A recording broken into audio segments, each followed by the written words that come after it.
Good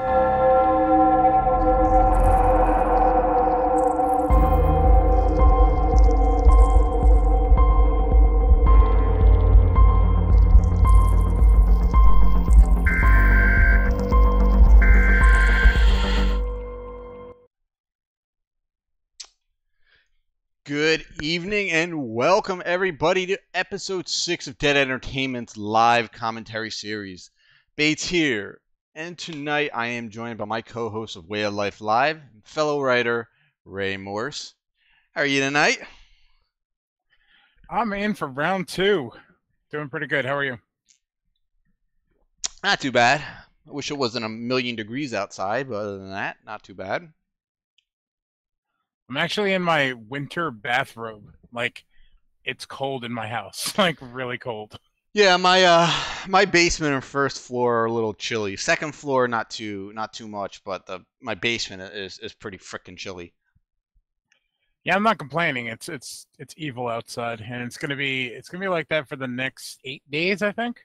In the high 90s. Not so fun. Yeah, no, not at all. It's pretty much gives you no reason to go outside ever.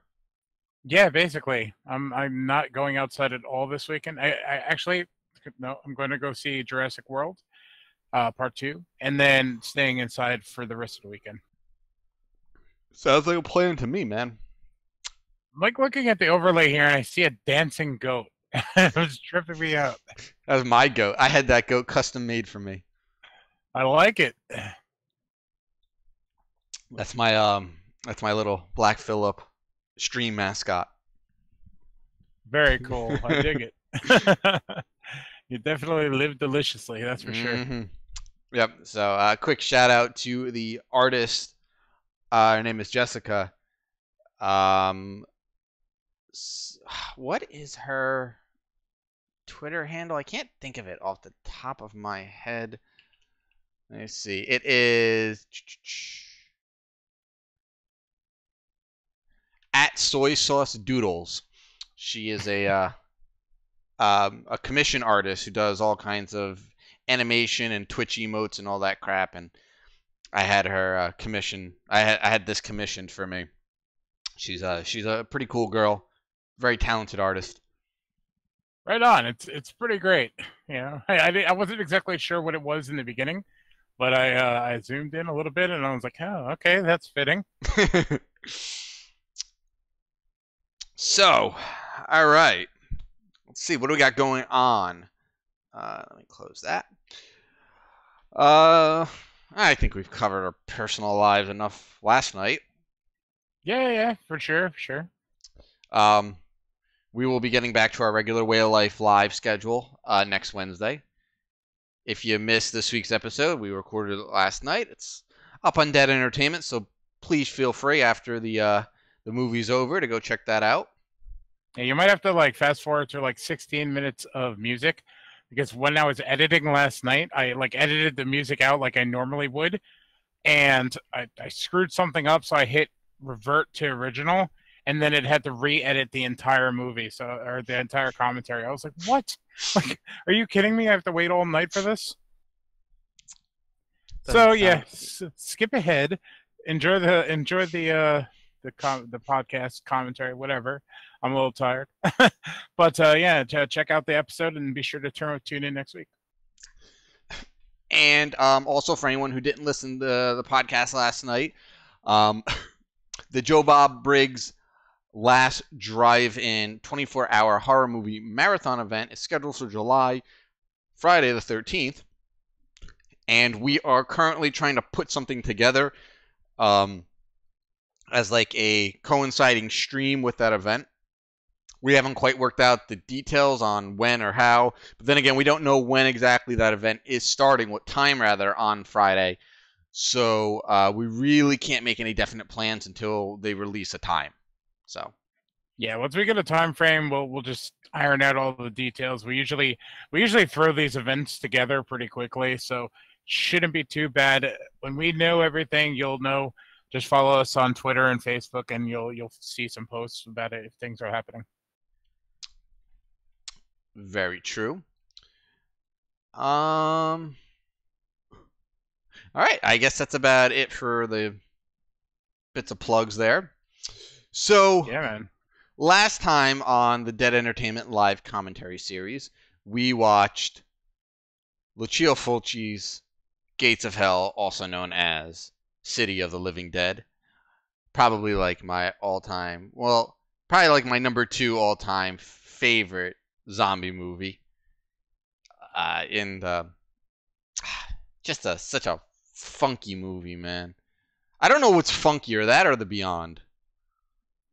Hmm. I I don't know. That's a good question.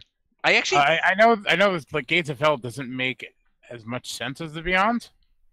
Like well, we really got pretty confused the last time. We were trying to piece everything together. But yeah, we no, did on a podcast not too long ago. We did discover there's a Doctor Who of horror, and he's in most of these Italian movies. I think he's in Cannibal Ferox too, isn't he? I think so too. I definitely know he's in Zombie. That's for sure. Is he? No. Yeah, man. I don't know if it's the same actor, but it's definitely the same journalist detective type of character. Uh, uh, maybe he is. You know, we're probably going to eventually do a commentary for Zombie 2, so honestly, we'll get there when it comes. Dude, he's still acting. Oh, really? Yeah, he is. I'm not surprised. That's crazy. But yeah, he is in this. He is. In fact, his first movie was a movie called Cannibal Apocalypse. I've never seen that one. Oh, that's the guy you're talking about. I was sitting there thinking I was going to surprise you with that. I saw that earlier today when I was putting together some notes and stuff. And I was like, oh my God, he's in all of these movies. It's ridiculous. Yeah, I didn't realize Ricky got around that much. I mean, we only just noticed it. Yeah, and we've been watching these movies for a really long time. So it's, like maybe it's the beer that makes us not notice these things, but we're like, our minds are blown because of it. I don't see that he was in Zombie. I was talking about the detective guy. Oh, the detective guy. Oh, okay. There's always a detective or a reporter who's like an alcoholic. He is probably laid off or like fired from the force, and he's like going around these weird, strange happenings, trying to get to the bottom of it, but he never quite does in any of these movies. Gotcha. All right. So, yeah, so we had a revelation. 2 revelations, actually, during the last live commentary. So, there's that. But if you did miss that one or any of the previous live commentaries, they're all on this YouTube channel. You can go and find them and rewatch them and have some fun. Yeah, definitely. Or just tune in for the new ones. We try to do one every month, and it looks like everything's heading in the right direction for the month of July. We already picked out a movie, and maybe we'll tell you what it is at the end of the commentary tonight. Do I know what movie it is? No, because you thought it. We were talking about it on another stream, and then I was like, "Does it involve sharks?" No. Okay, I know it. Yeah. Hey, okay, Suckers. so you do know what it is. Oh, yeah. I don't know how bad it is. It's probably really bad, but I'm excited. Yeah. All right, moving on. Look at this guy over here. He's not thrilled about watching a shark movie. Gonna fucking ruin my night already. Hey, it's not Sharknado, so be happy. Anyway, tonight we are watching Umberto Lenzi's 1981 schlock exploitation cannibal flick, Cannibal Ferox. Pretty much a big old fat ripoff of Cannibal Holocaust, but effective and enjoyable in every way. I feel like Cannibal Holocaust kicked in that door, and this movie they made it more like an enjoyable flick. Like I remember Cannibal Holocaust was more slow. a little more serious. And this one, I don't know, it had a more, I don't want to say fun atmosphere because it didn't, but it's overall, I think, a more entertaining movie. I mean, I enjoy both thoroughly, but this one's just got just that bitchin' soundtrack, man. Without a doubt. And you heard the intro song at the start of this podcast. We got a little funky. And by the end of this movie, if you've never seen this movie before, that song will be implanted and imprinted on your brain because they played a lot in this movie. They really do. And you're gonna be walking down the street tomorrow just humming it to yourself. And like I put it on yesterday once, and all day at work I'm going in my head, like playing it over. So how these commentaries work, for anybody who's never been here, we hope that everybody at home has the movie along with us, and we do a countdown as to when we start the movie. That way we can all kind of watch the movie in sync, and we just kind of Mystery Science Theater 3000 talk as we watch the movie, and live commentary. It's pretty self-explanatory at that point. So right before the film begins, we will do a countdown, and that will let you know when to hit play. And yeah, I just got to remind everybody, as usual, that we do not stream the movies on our stream. That would not be very good, and we would be taken down almost immediately. Yeah, I wonder where we learned that before. Fucking Paramount, man. They're a bunch of haters, those guys. They really are. I bet it was all Victor Miller. He has like a control station at his house, just ready to push the red button.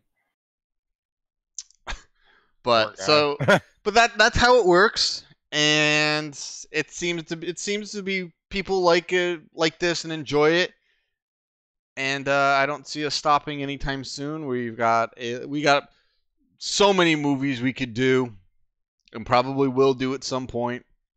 So yeah, I would say go grab yourself a couple drinks now, a couple snacks. And we'll be getting started in, I don't know, probably about a minute or so. Got anything else to plug before I play the movie intro? Not really. I mean, like, this movie is kind of interesting because it was banned in many, many countries for a long time. And you weren't able to actually get your hands on a copy for an even longer time, at least one that was uncut. So, yeah, this is a very rare flick. A lot of normal, casual horror fans aren't really familiar with it. When it came to the voting process, we decided a week or so ago that we were going to put out the vote to this. It was either this movie or I Drink Your Blood, and we put it out to Twitter and Facebook. And like, we were surprised that the voting was split amongst the two. Like, Twitter, it was very big on I Drink Your Blood, and Facebook, everybody was like going crazy for the Cannibal. So Cannibal Ferox ended up winning, and that's pretty awesome to me. I'm only bringing that up because, like, as I said before, it's not a very super well-known movie to casual horror fans and such, and people were excited about watching Cannibal Ferox. So that's pretty cool that it's still floating around after all these years. Yeah, there was a time where it was just like in the 80s where every freaking month they were pumping out a new random cannibal movie. There was like a good 2 or 3 year span where cannibal movies were the movies to make. They were so low budget, so cheaply made. The actors and actresses were god awful. The storylines made no sense. But fuck if people didn't love these movies. Yeah, and I still enjoy them. There's actually a new crop of people out there. We're not going to get into this too much, that aren't too fond of cannibal movies because of how they portray indigenous people. And like, I get that. There's a whole lot of stereotyping going on in these movies, and it was of the time, unfortunately. But like it's a genre in itself, and it's it's like Bates said, it was a era where just everybody went crazy for these things. Like you couldn't go down a New York City like a Times Square type of area without seeing one plastered across one of those like grindhouse theaters. So they hold a place in cinema, and I don't think it's like one of those weird things where we should kind of like shun it. I'm glad that a cannibal movie has come out within the last 10 years, which is pretty cool. Eli Roth's Green Inferno, which if you haven't seen it, it was a really, really awesome movie. Very similar to these movies. I mean, if you've seen one cannibal movie, most of the times, if it takes place in the jungle, you've seen them all. So, yeah, it's pretty cool that they're still limping along after all these years. Yeah, I mean, obviously they're not coming out in full force like they were in the early '80s, but even getting one every once every couple years, I think is I'm okay with that. Oh yeah, for sure. Yeah, that's about it. We could get started on this. Sure. All right. Let's see. All right, got to play our obligatory 1970s fucking movie intro. Don't divide by zero here. No, I think I got it down pat, man. Let's see. Let's all go to the lobby. Let's all go to the lobby. Let's all go to the lobby to get ourselves a treat. Delicious things to eat. The popcorn can't be beat. The sparkling drinks are just dandy. The chocolate bars and the candy. So let's all go to the lobby to get ourselves a treat.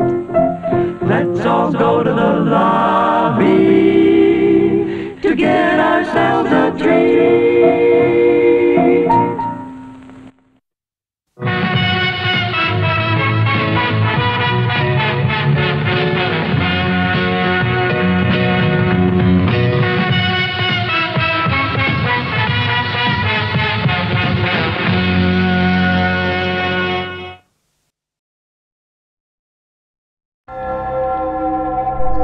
Hey, it worked.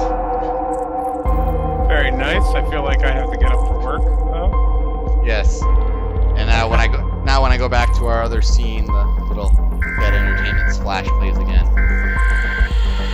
Not too bad. All right, guys. So hopefully you have your movies queued up. I And if you have. don't, go out and buy it. We'll wait. Just kidding. Oh, shit. Give me 1 second. I am actually just queuing mine up. Way to be prepared, man. Shut up. So like I don't know what it is when you played that little intro video with the lobby song. There's like this echo, this little reverberation in it. And at first I was like, oh, I got to tell him to fix that, but it's really haunting sounding. Like it sounds like it's like a ghostly version of the 1970s past. No, you know what it is? I think that for whatever reason, that the video itself actually has music to it, and I don't hear it, and I have to play a separate music clip over it.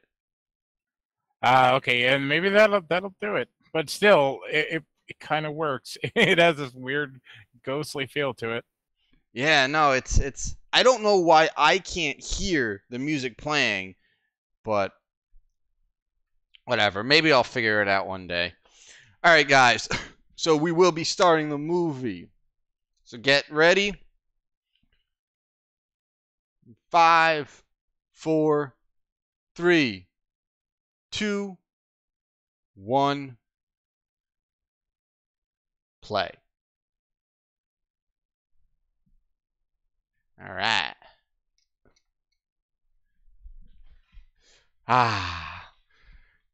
It just starts off with a bang, doesn't it? Oh, without a doubt.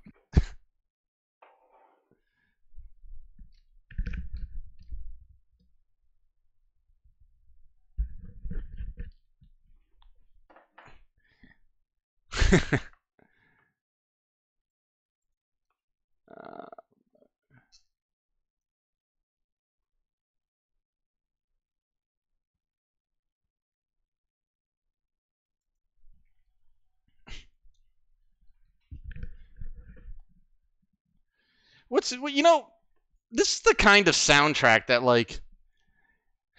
that was just everywhere back in the mid to late 70s. Oh, I know. They were just going crazy with this type of music. I mean, it was probably popular at the time.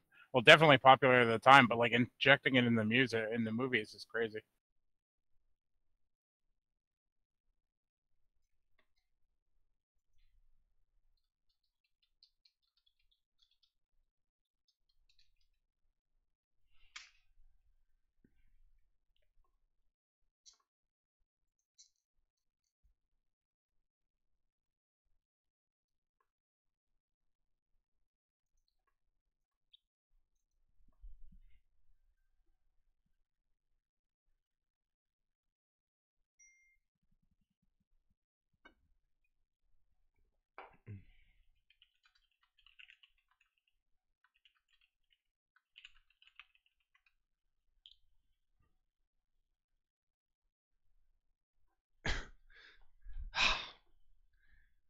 What are those songs you could just throw on fucking loop and just be happy for a couple hours? Oh yeah, without a doubt.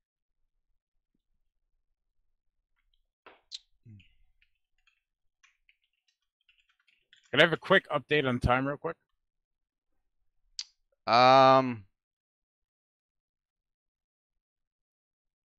2 minutes, 25 seconds.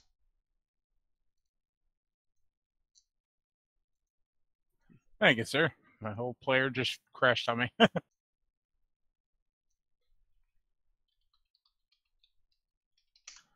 absolutely love the dubbing in this movie.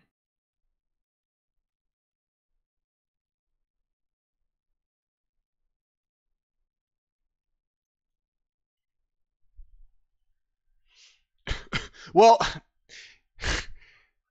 the thing is that they're all speaking English in the movie. They just ADR'd over everything, which is what they do on every Italian horror movie.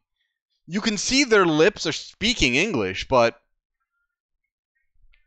yeah, honestly, I really think it was because they, it was probably cheaper. They didn't have to do as many takes if it didn't sound right. The broken English coming from a lot of these Italian actors. Dude, this blonde hair guy over here with the Swedish looking dude with the Hulk Hogan mustache. He looks like that guy right there. That dude looks like one of James Earl Jones' lackeys from fucking the Conan movie.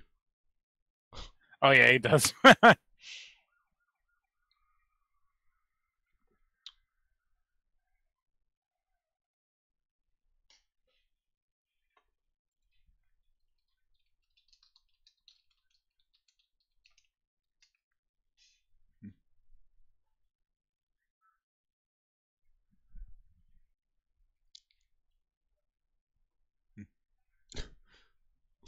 Look how nonchalant they are. The guy's in the apartment, he's playing with a dead guy's shit on the shelf. Have some respect, you cunt.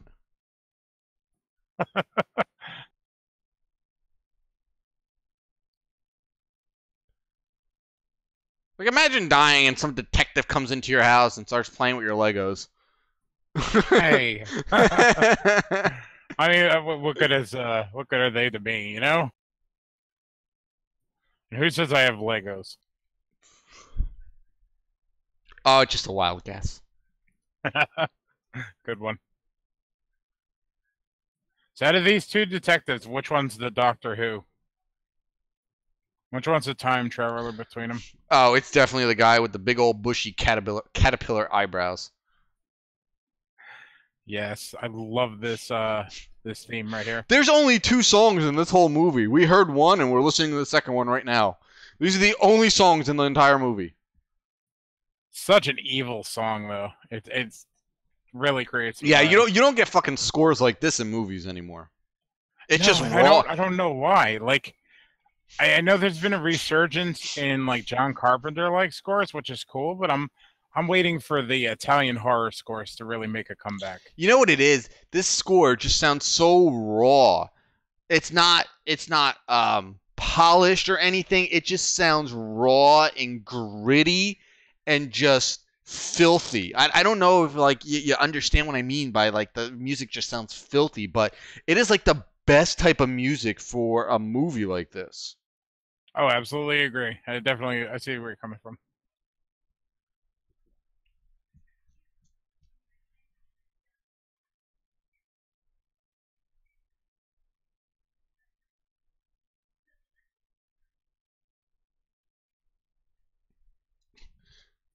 I gotta say, for people that are working together to document or make a dissertation or anything like this or study this environment, they all hate each other in these movies. Like the Yeah. groups never get along. Yeah, no, they're friends, but they're not really friends. No, not at all.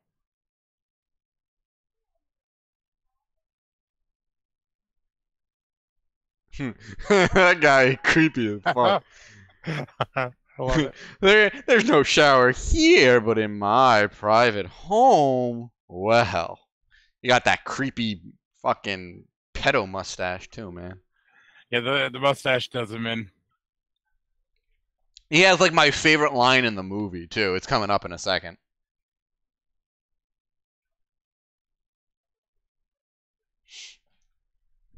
He's the real star of the movie, in my opinion. Not just because of that mustache, man. That mustache makes him a winner in my book.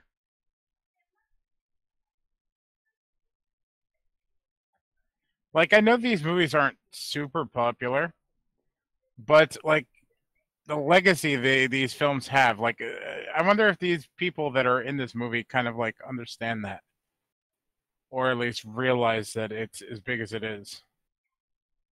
Maybe not big, but maybe I think the word I'm looking for is important. I don't know. I'm sure a lot of people that were in these movies just fell into obscurity and probably acted in a handful of other things, and that was it.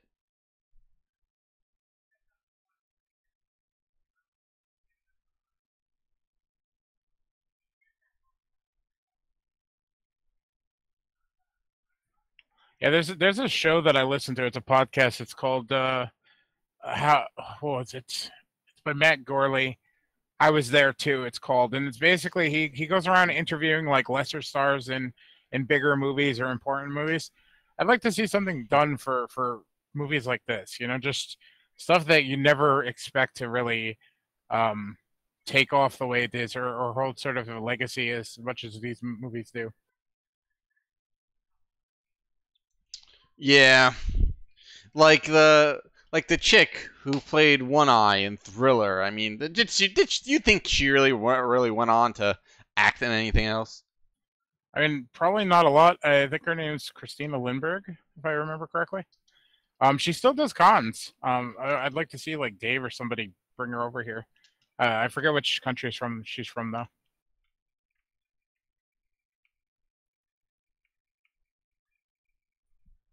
We'd probably have a better chance at Chiller bringing her though.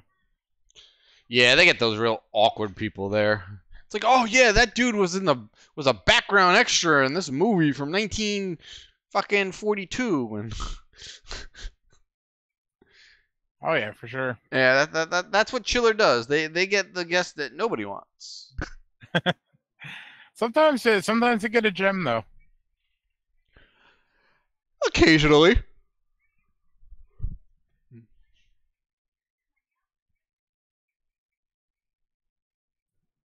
I love how casual she was about that. You can't believe everything you read. You only went to these jungles to kind of like research this, you know, this potential cannibalism in these tribes and such.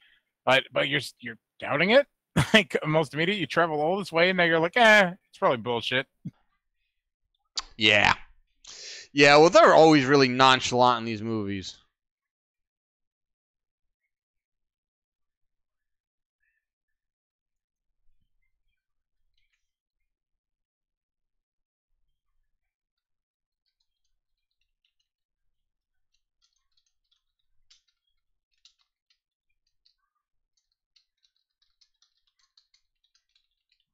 It's pretty interesting that they even address the whole stereotype and racism in this movie, and that's kind of a talking topic about these movies today, which is pretty interesting.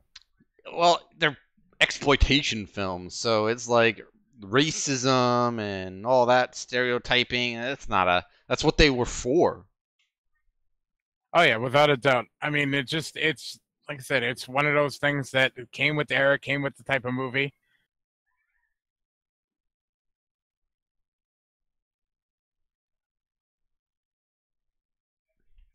That's the biggest freaking butterfly ever.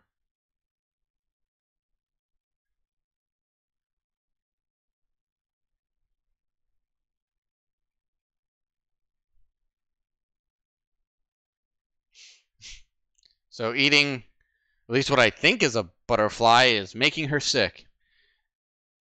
Like here, Yeah. here, you're about to puke. Here, hold this. This will make you feel better. Just pet this thing. It's like a mongoose.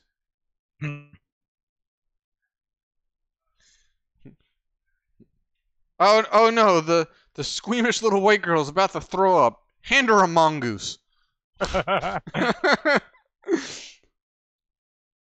Yeah, she's the main reason why they're in this jungle, to go research this cannibalism, but can't deal with the butterfly.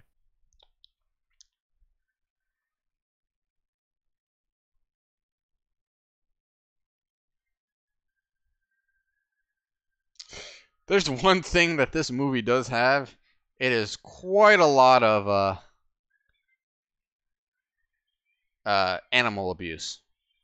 Yeah, that's the one big downfall to a lot of these movies of this time. They actually, like, most of the animal cruelty and such is real within this film and other ones, but a lot of the newer versions of these movies kind of they give you an option in the menus to like turn that stuff off, and I don't know. It's really weird that they did that. I don't know if it was just for the next level of exploitation. It was all shock value, man. Yeah, or like, you know, because they make it a point to show you in frames and stuff that it's all real. These were real animals, and they were not pulling any punches. Ah, there goes the liquor. How did a bottle break in mud? What was that bottle made of? Sugar? Like sugar glass. Seriously. That's what I was going to say. Then I stopped myself and I was like, is sugar glass a thing? Yeah, no, it is. Special effects. And it's like really brittle, right?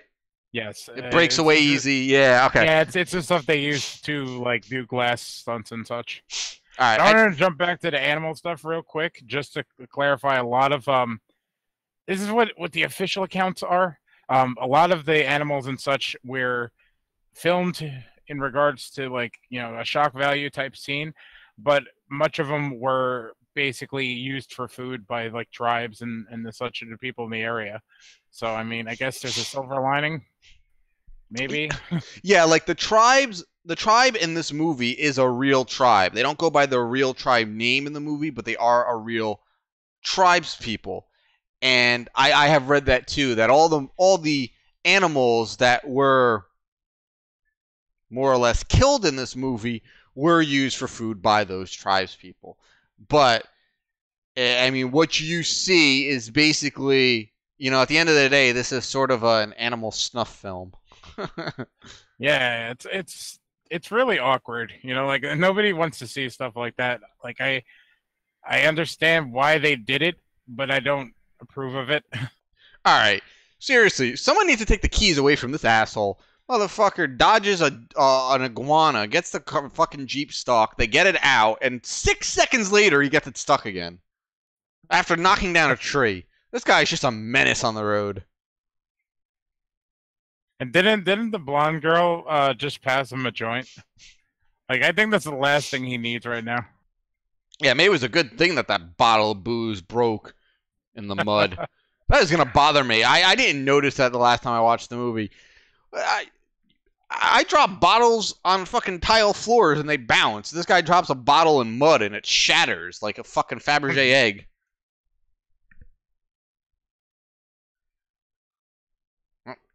It's choking our pet mongoose over there.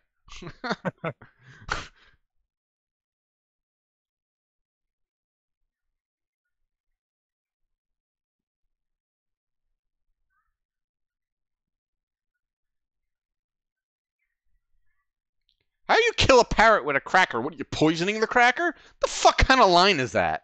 Kill 2 parrots with 1 cracker? Who wrote that shit?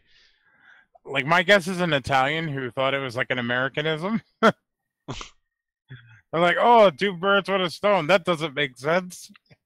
2 birds with a cracker. No, 2 parrots with a cracker. You know what I mean. There's a lot of just random shots of these monkeys, man. Those monkeys get more screen time than anybody in this movie. I want one. Oh, one of the tribesmen actually has like a pet monkey, and he just kind of hangs out with it. It's like Dr. Evil with Mr. Bigglesworth. It's just this creepy tribesman with a fucking monkey. No reaction. None. None at all. Just this creepy tribesman hanging out in a loincloth in the jungle, eating giant fucking, like, Hercules beetle larvae. That is gross. See, that dude's in the zone right now. He's just like, all right, I'm getting a paycheck. Just put it in my mouth and eat it. Like, this is Fear Factor before Fear Factor was a thing, man.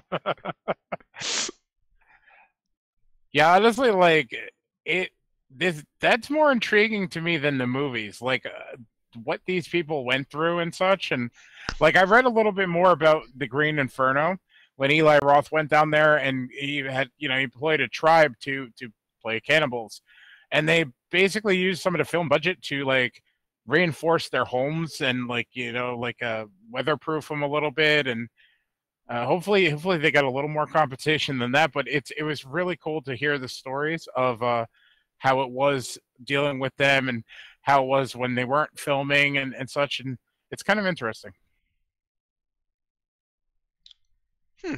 I didn't know that.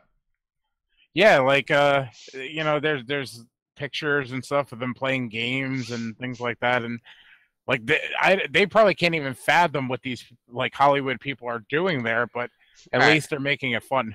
All right, so those 3 people just slept on the fucking like Amazon floor at night. It didn't look like they had a fire going. They didn't have anything to get them off the ground. Those 3 people would not be waking up in the morning in the real life. Not here, definitely not. Like, you can't just be like, this looks like a good spot in the middle of the Amazon jungle and just take a nap.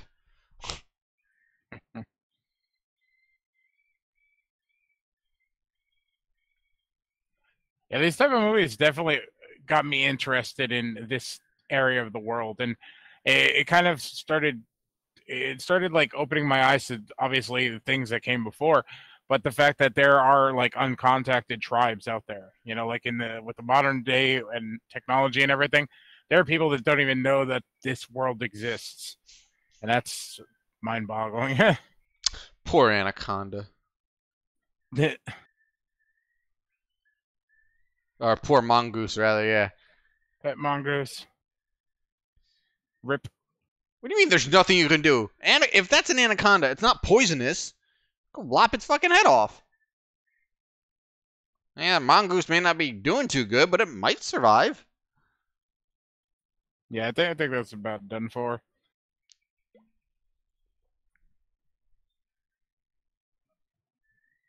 The B-roll on this must have been cool. Like they must have just been hanging out and look, fucking anaconda wasted its food, didn't even eat it. Just wanted to kill it.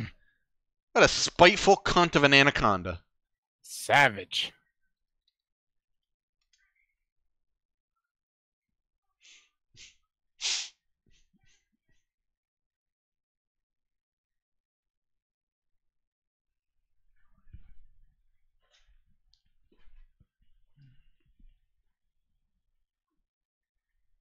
No big deal. These 2 know how to party. It's like a Indiana Jones fucking tribal spike ball of death.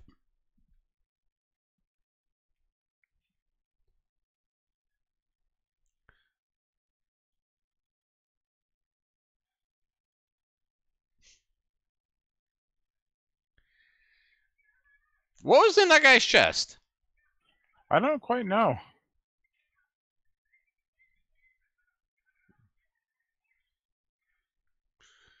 The Amazon jungle, where you can smack a bitch and, well, where you can smack a bitch.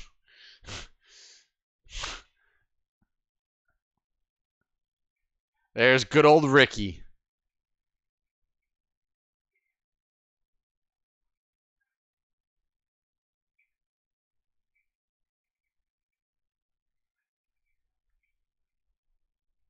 Oh, Ricky.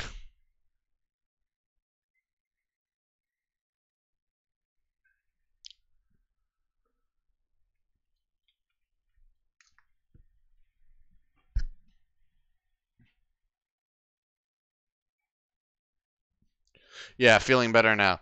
Guy's shoulder split open, damaged his thigh, but yeah, he's good.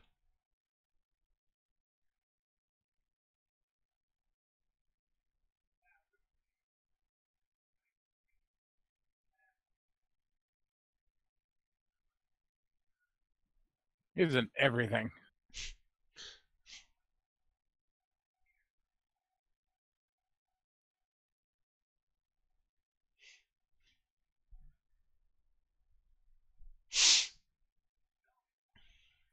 Good timing there. Shut up.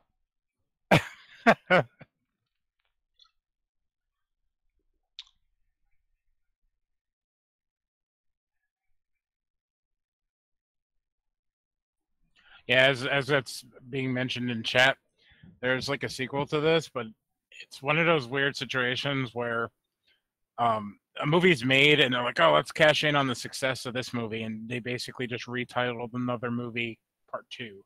They did that with Zombie. It's called Zombie 2, which is like an unofficial sequel to Dawn of the Dead, as weird as that sounds. Yeah, well, they do that with a lot of these weird exploitation flicks. I mean, you know, if you look around, there are places that say House on the Edge of the Park is the unofficial sequel to Last House on the Left. Yeah, it's hard to keep up with, especially with all the titles. Like this movie's called Make Them Die Slowly, and probably has another 15 titles to it. Yeah, especially in Italy. Oh yeah. Gotta say, man, this guy's a pretty good actor. Like we've seen him in 3 movies. Look at his deadpan just stare. It's just. Oh yeah. And I like how he talks. His lips move, but his mouth doesn't move. Like his teeth don't ever separate. Good old Italian flicks.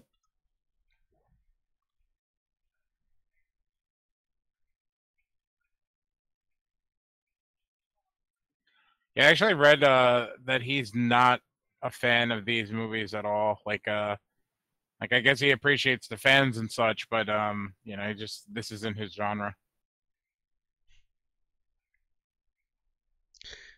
You think this guy got typecasted in the 80s? He's like, all right, this is the creepy guy who turns out to be the villain in every movie. And you think he just got typecasted after a while? Yeah, probably. Anyway, you do something well. You know, like he was very effective in a lot of these movies. Hey, dude's still alive. Still fucking acting. Right on. I'm gonna look him up on Facebook and I'm gonna interview him. His name is Giovanni Lombardo. Radice. Yeah. Born in Rome, Italy, 1954. As I said, dude's still kicking, still making movies. That's amazing. He achieved substantial cult favorite status by portraying a handful of memorable sick, sleazy, and eccentric characters who are gruesomely killed in numerous 1980s Italian splatter pictures. So buckle up, people. You know his fate's in this movie. Well, there's the parrot. Oh, did they kill the poor parrot with a cracker? No, they didn't feed him yet.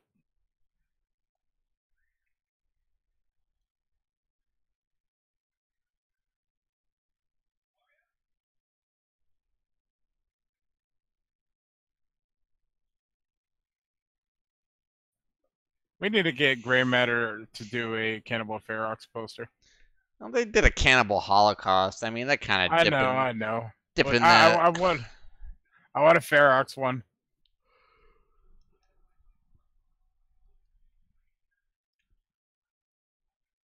His facial expressions never change, do they? He only has one. Creepy. Creepy and serious. It's a dash of both. It's the same one in every movie he's in. He had a range in House on the Edge of the Park. Yeah, well, he played just a sort of.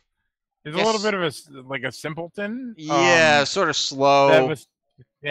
Like he was taken advantage by good old David Hess. All right. What was the point of this scene? Like, did they just happen to start filming this, and they're like, "Oh, this has got to be in the movie"? Well, that's what I was bringing up before. They probably had a team of people going around the jungle filming stuff, and probably maybe even like amateur nature documentarians or something like that. Just getting a shit ton of B-roll and then splicing it into the movie. I guess it's. I doubt they were lucky enough to just capture all this stuff, and I say lucky in the sense that like you don't often see that. Animals are very to get a shot like that up close. It probably doesn't happen very often.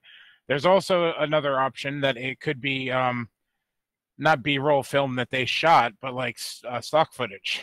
Yeah, from other movies and stuff. You know what movie I want to do for a live commentary? What's that? It's not really a horror movie, but I've heard like crazy things about it. I've never seen it. Roar. Roar? Yeah. I don't even think I've heard of it. Yeah, look that shit up, man. Yeah, we'll do. Special effects are pretty awesome in this. Yeah, they are in most of these Italian horror flicks. It's just that usually the blood is like really pink, but the blood is like the color is at least on point. It's not like it was like in Dawn of the Dead, the blood is just like the wrong color, straight like through and through the wrong fucking color. Yeah, I agree, and I think that was a product of the time as well.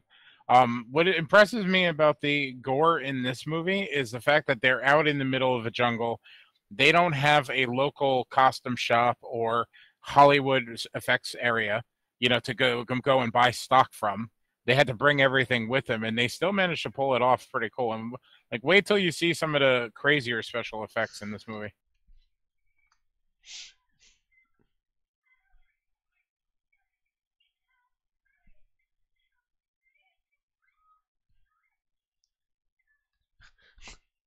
He's like, it's a little piggy.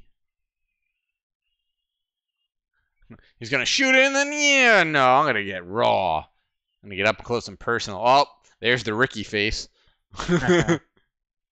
So, fun fact about the scene particularly, and anything that there's any animal cruelty toward. Giovanni Lombardo Radice, or we're just gonna call him Gio in this.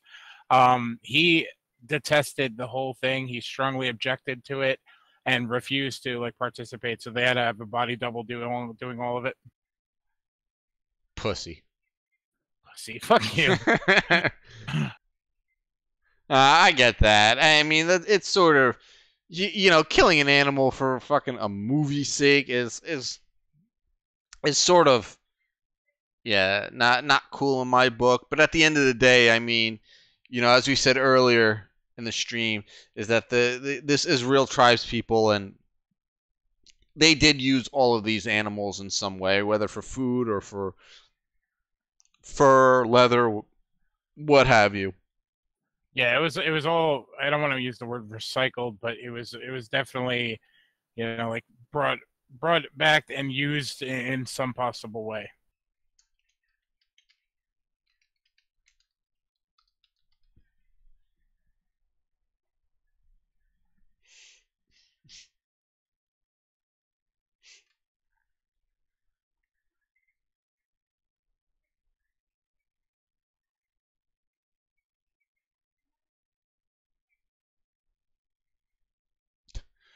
She doesn't have any facial expressions either. She's just fucking as deadpan as they come. Like, if I didn't know any better, I would think that was like Bob Newhart's daughter or something.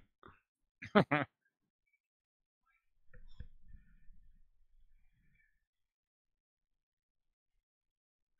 I'm cheating a little bit here and reading the trivia on IMDb for this because I've never really looked into the behind the scenes on this movie as many times as I've seen it. But another cool thing about the scene that we just saw with the pig, he obviously, like I said before, he was against the whole animal thing. So his body double was in there and he had to hold like a bowl of blood or something like that to like give it some more oomph, I guess.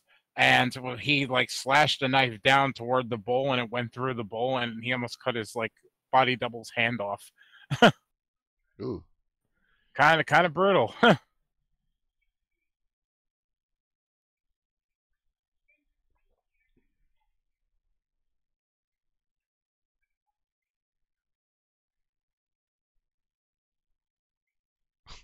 Listen, twat, but I like you.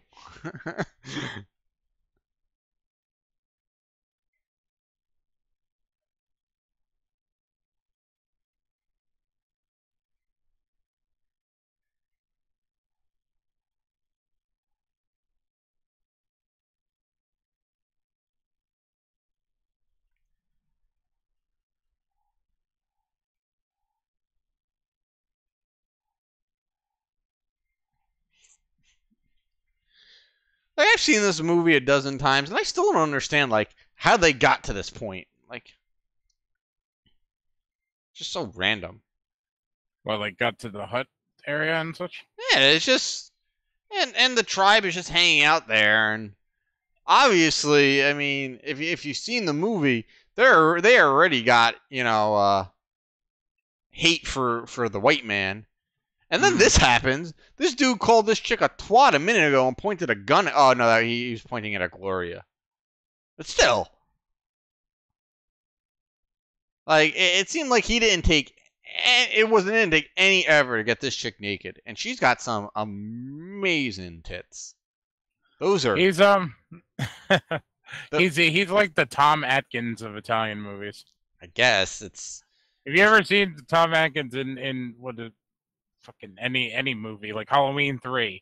Like he like gets what no fewer than 5 women in that movie.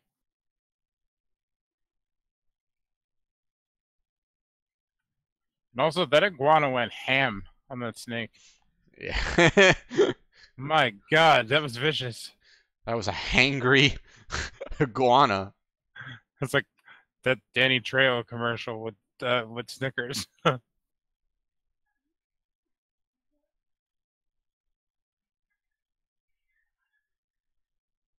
A hot pussy little whore. I gotta try that pickup line one day.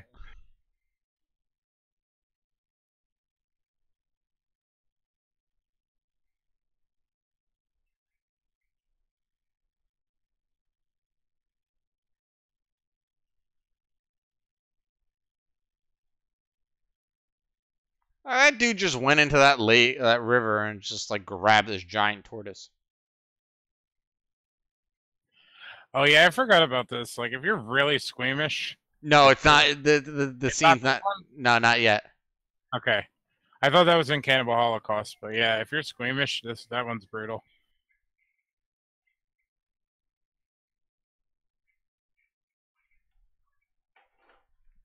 She got like evil really quick. The hippie chick. Yeah, she did.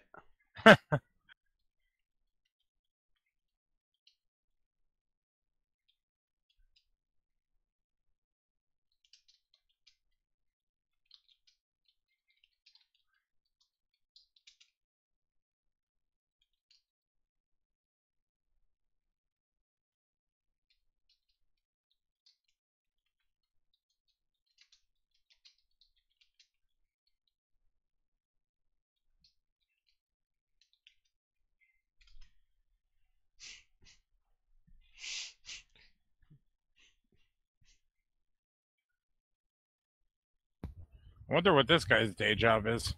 Car salesman, maybe?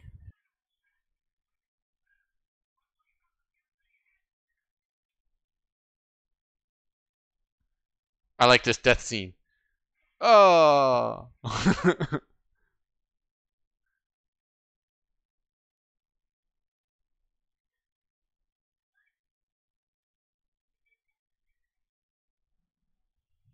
Yeah, you also didn't have to like try to rape him either, but hey, that's just me. He's just doing what David Hess taught him. Oh God, this is an unofficial sequel.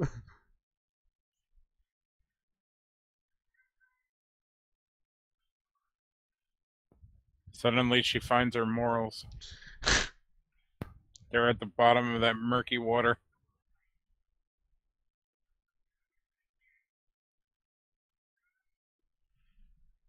That guy just, I don't know. That guy just. They dropped their beef really quick too. They're like, all right, we're cool. We'll discuss this later. Had a relapse. He was fucking like on his deathbed a couple hours ago. What do you mean had a relapse? When was he getting better? Hmm.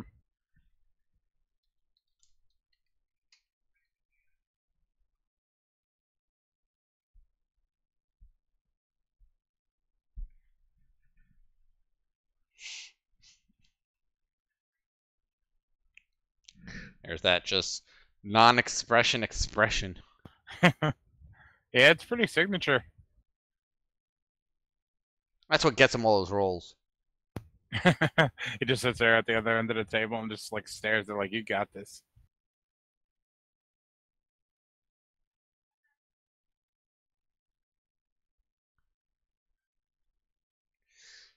That was part of the casting call. We need people with no expression. And one hell of a gaze. Oh yeah, that came up pretty quick. All right, so yeah, this is the scene. If you're squeamish, look away. Yeah.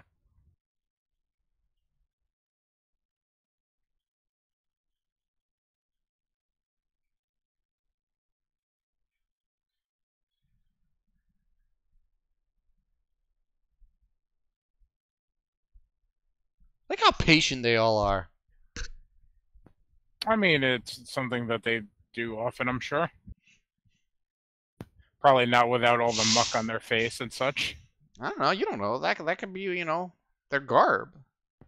Yeah, that's true. But it seems like a very Hollywood thing to do. Like, Not really. Put a bunch of dirt on them. When you're thinking about it, well, it's like it's dried mud, and at the end of the day, it acts as sun protection and bug protection. Fair enough. Mud Shut is me up. mud is natural repellent against the sun and bugs. All right, now I know what I'm gonna do when I go to the beach. Living Get it up in the sunscreen. mud. I'm just gonna roll around in the mud for a little bit and just head down.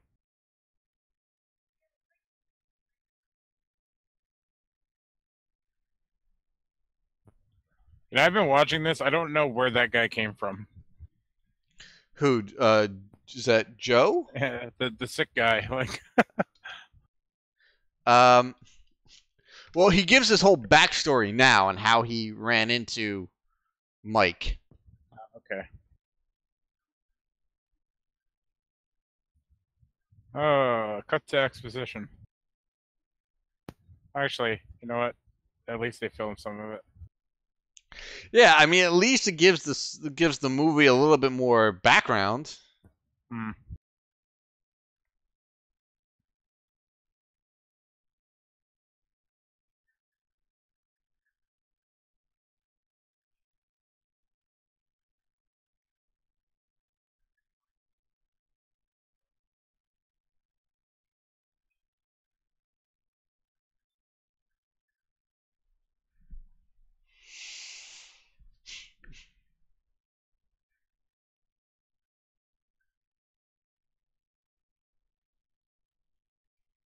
Why emeralds? Why not gold? Diamonds? Why emeralds? I don't know. I mean, that's like one of the big things about that type, or not that type of area, but that area specifically. Well, And also- I know in like jungle areas of like Africa and Guyana and stuff, you can find gold and diamonds in a lot of the same areas. Oh yeah, it's huge. Actually, I read a bunch about that when I follow some contacted tribe like preservation pages and such. It's really interesting to me. That's like one of the biggest things that these like illegal hunters and such they go down there for. Did you know that there's still like one tribe in the entire world left that's been untouched by modern civilization? There's a few of them actually. Well, I mean, there's one that they're completely off. I think you're right. I do think there's 2 or 3 like in the Brazilian jungles that have had contact, but they're not violent or anything. They just like want to be left alone. There's a group of tribesmen. I don't know. It's like between, I guess, 100 and 150 of them, and they live on this island. It's called North Sentinel Island, and it's like way off the coast of India. I think it's pretty close to Sri Lanka, and they attack and kill anybody that even comes close to the shoreline. That's intriguing. Yeah, it's pretty crazy. I think the island is owned by India, and the Indian government has made it like completely illegal to even sail a couple miles within the island. Yeah, there's a lot of fighting within the governments of like different areas. I don't know the countries offhand, but they're all always trying to like take the land and such. And then there's like poachers and this and that. But one of the biggest things is like they don't have immunities to the stuff that most of us do. So it's immensely dangerous for any of us to like even come in contact with. Crazy to think that, you know, people still live like that, but you know, it's their way of life, man. It's yeah, for sure. Some of them don't want to change, and if they don't want to change, don't make them change. If they ain't bothering you, they ain't hurting anybody else. You know, that's the way they've been doing things for probably hundreds upon thousands of years. Yeah, it just amazes me that there are ones that don't even know of what's out there. You know, that's the craziest thing to me. Like, yeah, I forget the name of the area, but there's like some drone shots of them. Like, there was a big thing maybe about a year ago. I saw those. Yeah, they had some drone shots, and it reminded me of like the new Star Trek 2. There's a scene where they're like in the very beginning where they're like in this weird alien tribal area, and it's the same sort of situation where they have major technology and they shouldn't be like meddling in an area like that, but they are. Kind of like reflective of what the humans do. Oh, humans. That'll ruin your weekend right there. Seriously.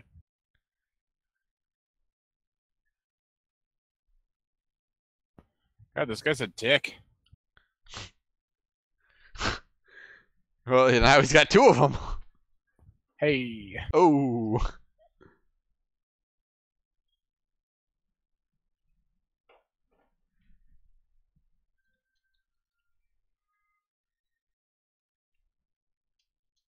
That look, though.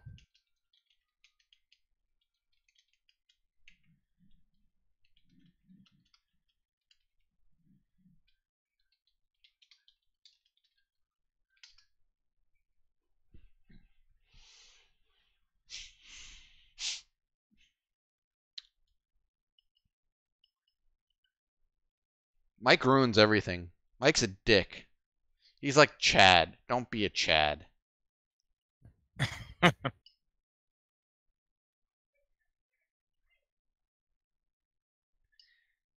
So these tribesmen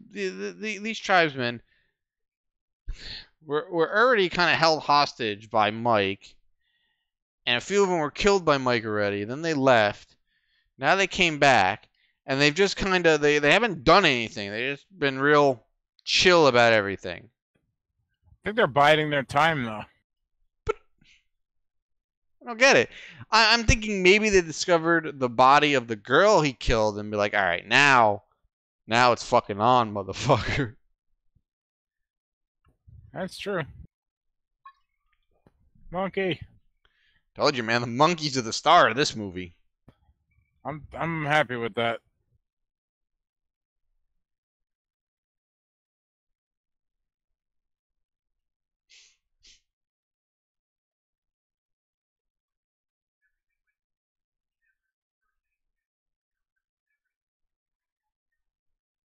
Why would you bring $5,000 with you into the Amazon?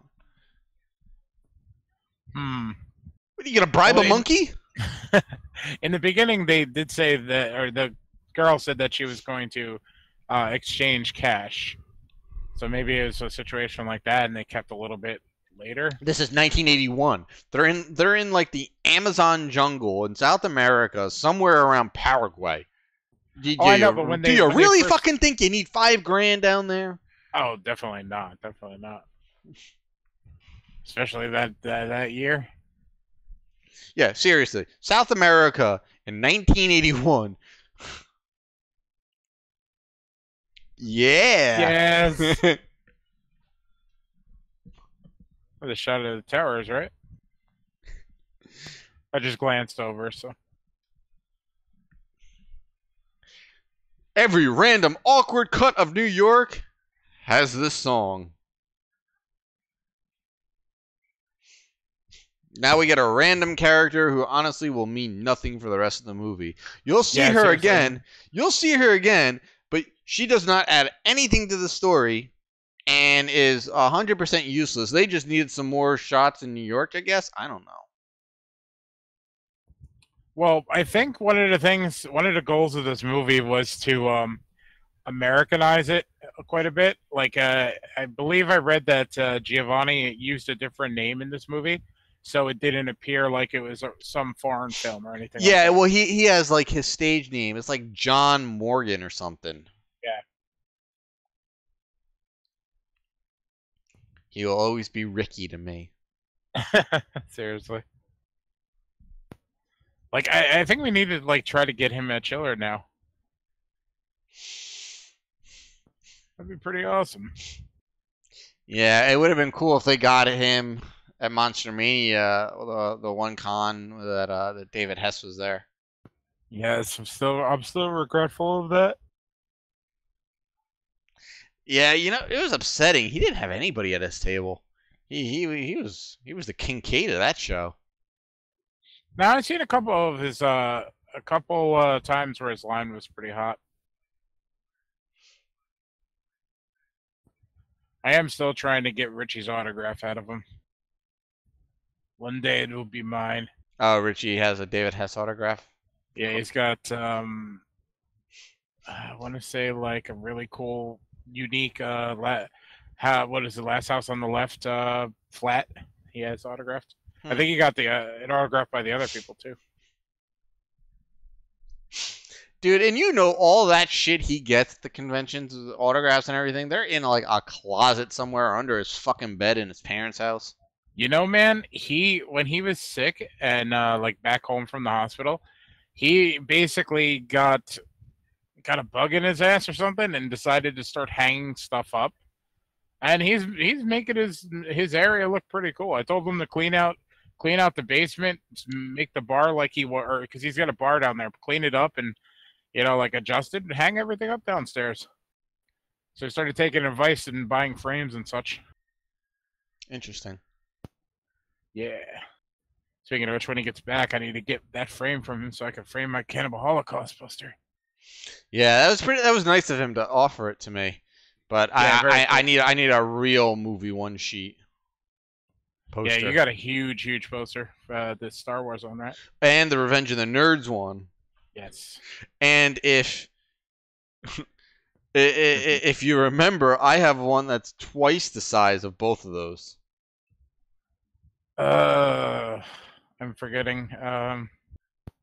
My double-sided vinyl high fidelity poster. Yes, that's right. That's the one that I had to pick up from your house, right? That's the one I was asking everybody to pick up from my house so I can have John Cusack sign it. Because I was coming home from Asia that morning and I couldn't make Monster Mania. And then that was the time fucking Richie was like, oh, I'm not going. And then fucking a couple hours later, we find out he's down there with fucking John. Yes. I was so mad.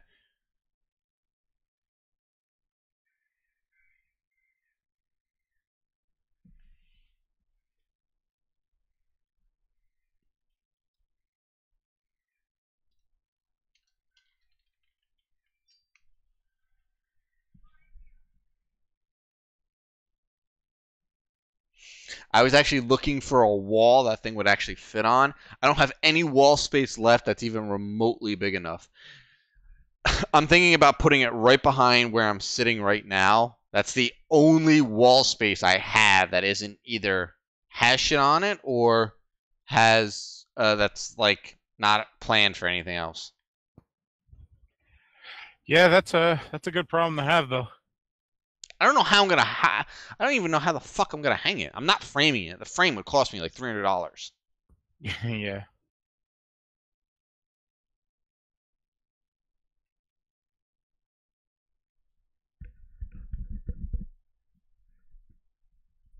I definitely see the appeal of making these movies because the production value is already there, and you basically have to like pay for travel and food.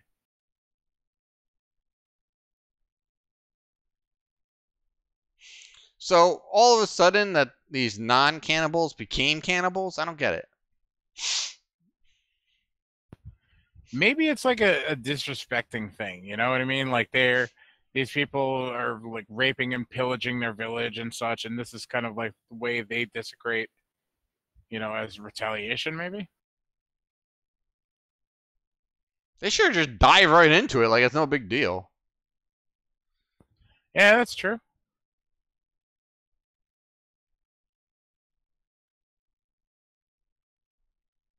Wonder what they're eating.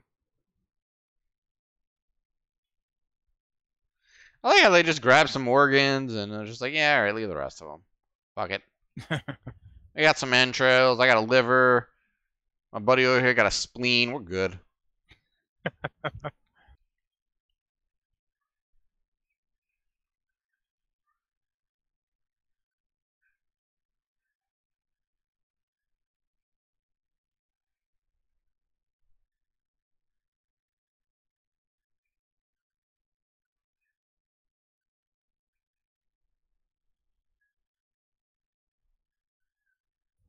And they run for about 15 seconds.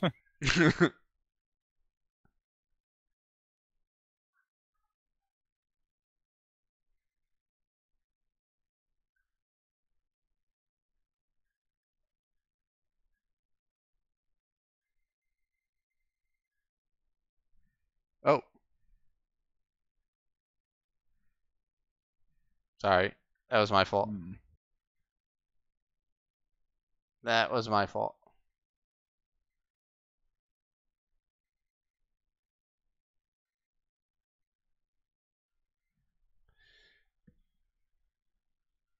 I accidentally clicked the wrong thing. Yeah, let's see if I can fix it.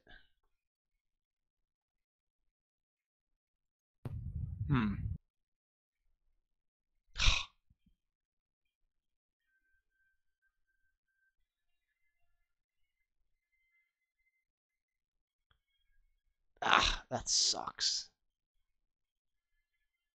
I clicked the wrong thing and restarted the movie. Oh, Lord.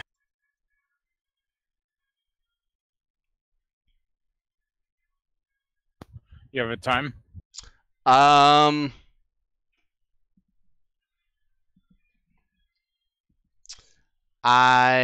can find it. Give me 1 second. Technical difficulties, people. Yeah. Pause your movies. It wouldn't be a live commentary if we didn't have some sort of issue. Usually it's my connection dying and me cutting out.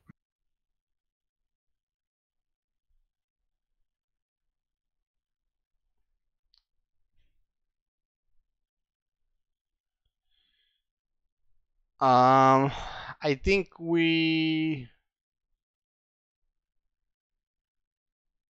Let me see.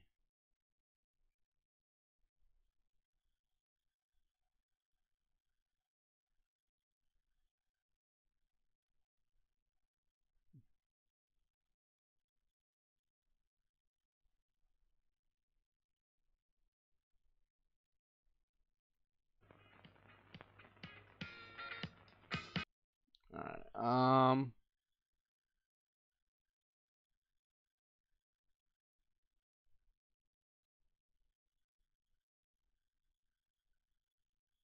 We were at about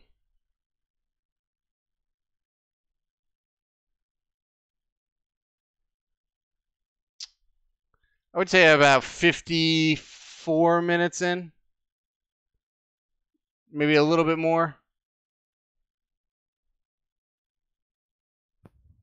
All right. Well, Yeah, about 54 minutes. okay, I'll tell you when I'm there.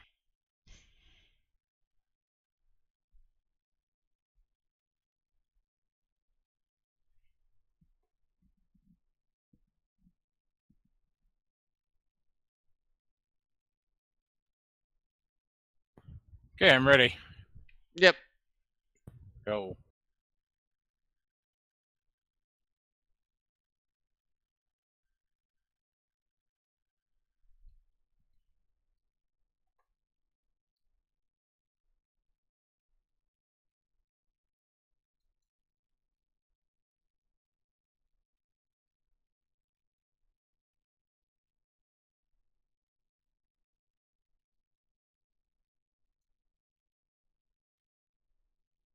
All right. All back. See? Dude had a pet monkey. Just hanging out there with his pet monkey. Yes.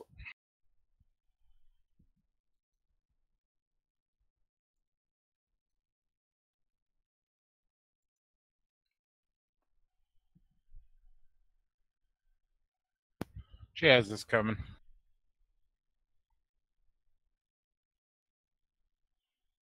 And dude's cold.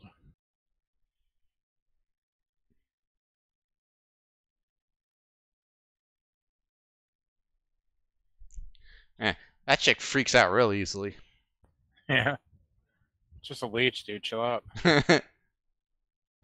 Also, I'm gonna go back to that scene after we're done, and I'm gonna make that monkey my avatar. Had a great facial expression. Unlike Ricky over here.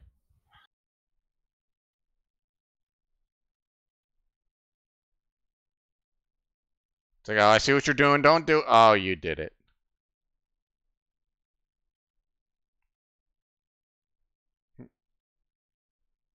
Yummy.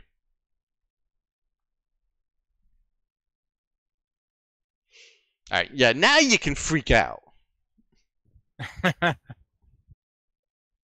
Yep. Yep.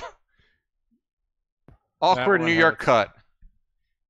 It's like the only time they cut to New York and they're not playing that song. That would be great if they were playing it on like their instruments. Like if I ever remade this movie, that's exactly what I would do.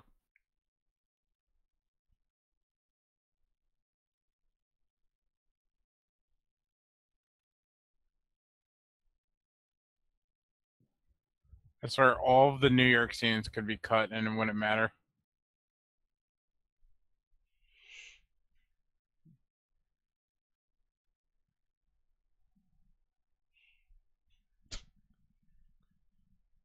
Blonde mustache dude is back. Yes. Now you might be asking, who are these characters? Not really sure. Don't really think it matters. They've been in 2 scenes so far. Come on, bitch. Where's your stud?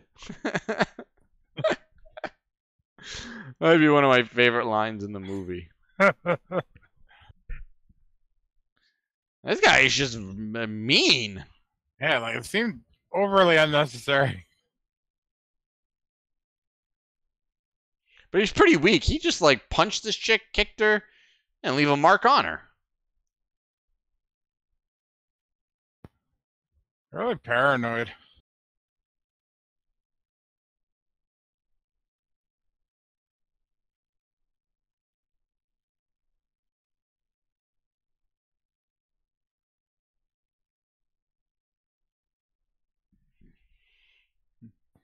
How did that cop even know?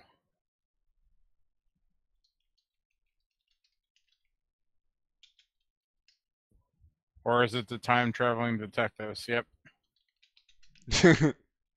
They knew because they came from the future.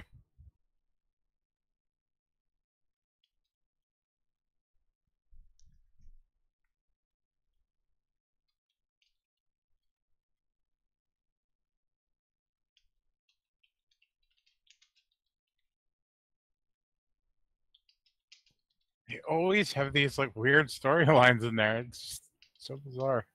I guess they feel like, oh, we really need a B plot, but nobody ever remembers or can follow the B plot, but they put it in there anyway.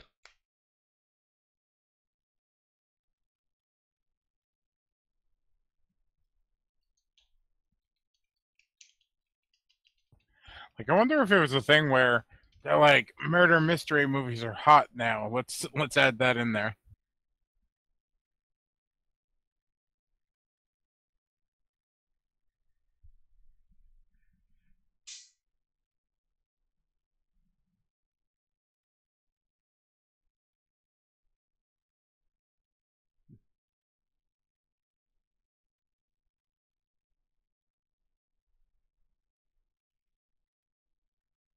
The one random black cop.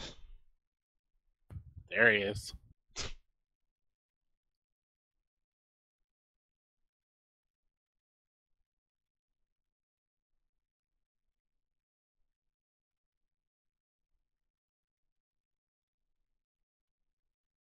I like his facial expressions though.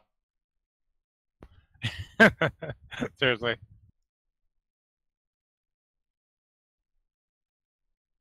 Wah wah.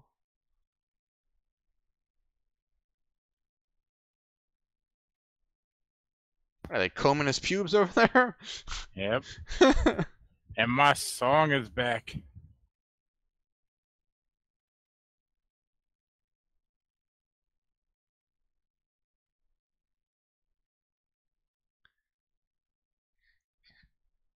Gotta say, Ricky's pretty tough.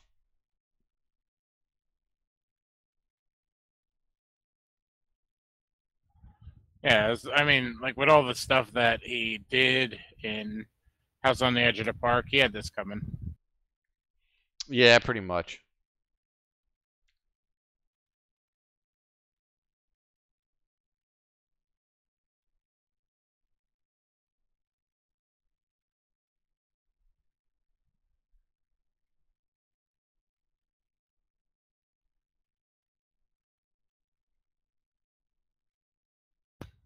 I would like to read the original script to this, only to see how much of it that was like improvised on the day. Yeah, I'm sure there really wasn't much of a script. I'm sure it was just like some notes on a cocktail napkin. Probably so. You know, it's like unfortunate about these movies. There's so little information that exists about them. Like you could read some interviews and such, and mostly the stuff you could find on Wikipedia, but nobody ever really gets into these things in a crazy way. I gotta check the Blu-ray and see if there's like a commentary or something on it. Who put out a Blu-ray of it? Let me look.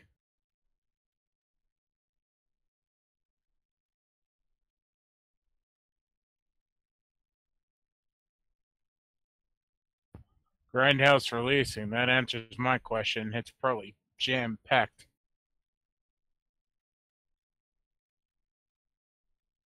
MasterCard. Don't leave home without it.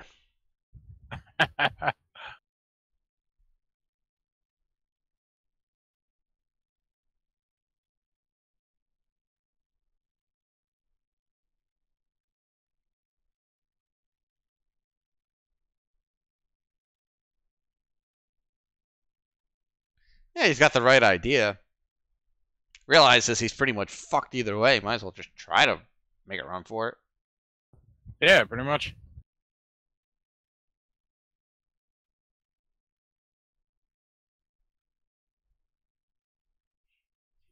Tell the blonde chick. She was good at it.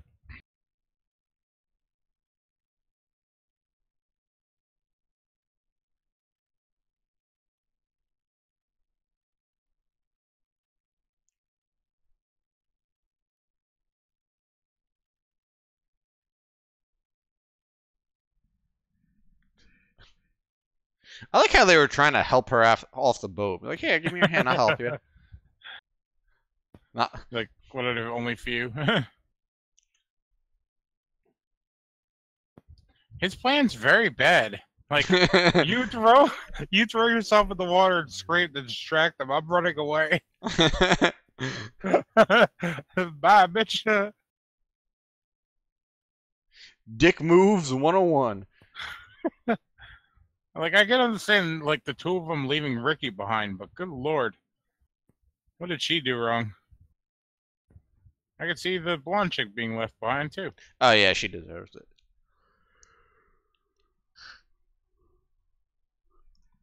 She deserves it 100%. Yeah, she was cool up until that, like, hey, let's randomly go out and rape people. That sounds fun. Let's do that.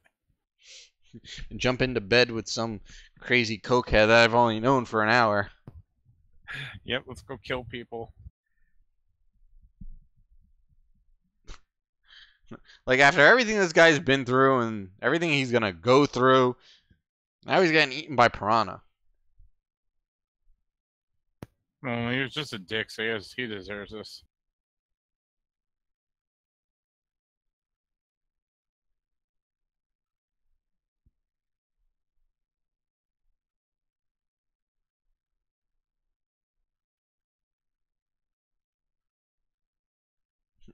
Why are you screaming at them to help you?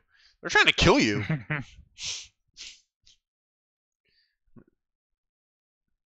I just ripped the damn fish off your leg, you big puss bag.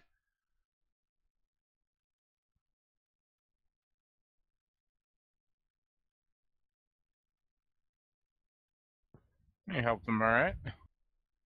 Yeah, they knocked him out. Or, I guess, killed him? I don't know. You don't ever see him alive again. I guess he's dead. Poison dart. Yeah, that must have been some really insane poison to fucking kill him that fast.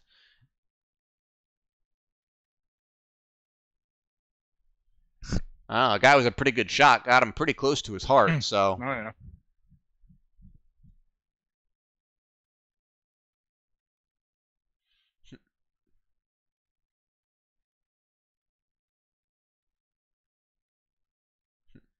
You know, for a dude who lost his pecker, he's in pretty good shape right now.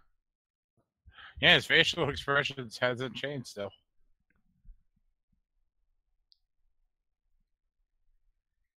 He's up and walking normally. You know, doesn't look like, you know, he's in too bad a shape. I like how they help them up on the dirt mound. Yeah. Watch your step. Don't want any accidents. Don't want to get sued.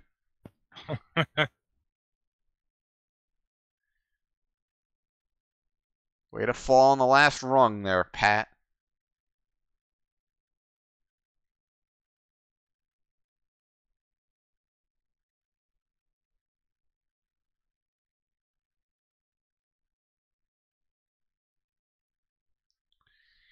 Yeah, well, you should have thought of that before you started doing whatever the fuck you were doing. Now you screwed, bitch.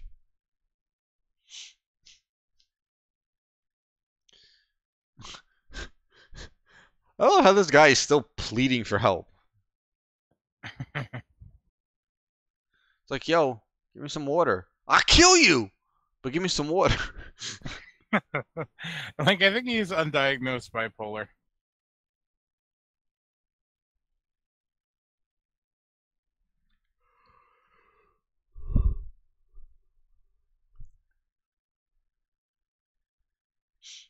And all of a sudden now, she has an epiphany.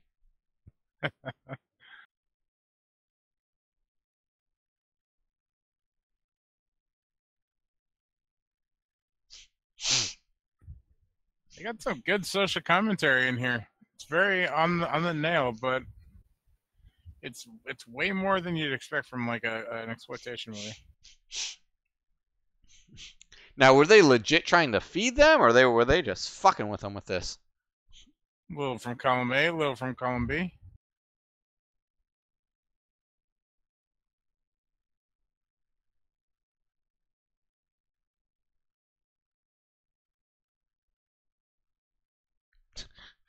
We're about to be killed and probably eaten, so let's sing.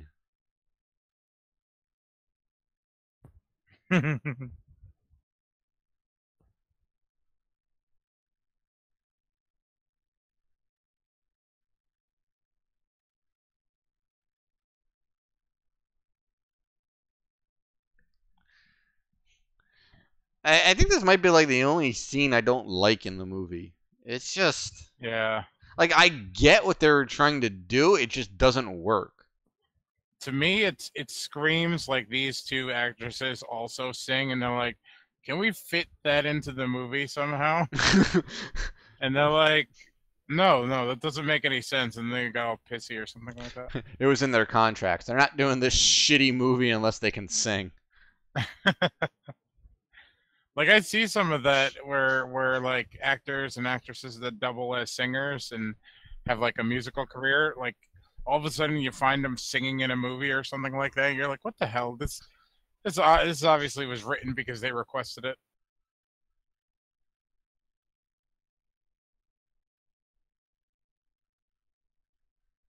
Yeah, they're all unimpressed. They're just, yeah.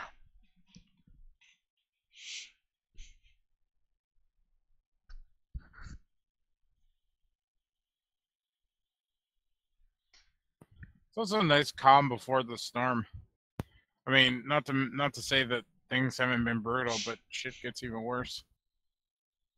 Well, they get worse for Pat, at least. Oh yeah. Then again, Mike does not get off easy. No.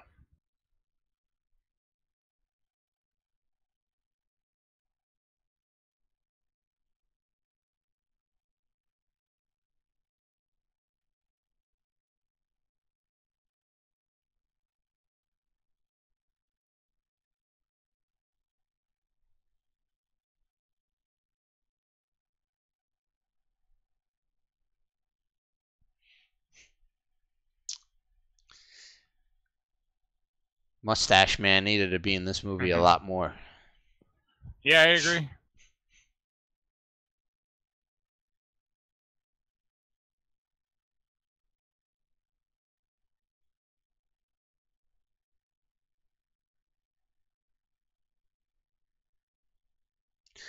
See, these are cannibals who can eat anything. It's like, we just don't need people. We'll eat caiman, too. Yeah, exactly. Little of everything. This is an appetizer. I like how they just rip guts out of animals and just hand them out. They don't even cook them, they just hand them out.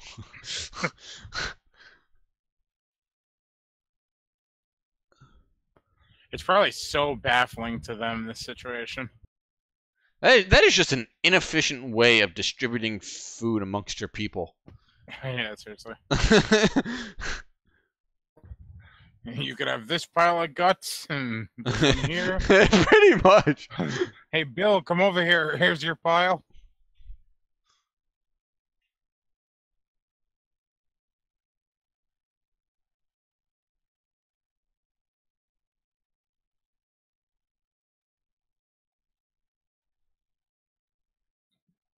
What was that noise? Huh? Bring.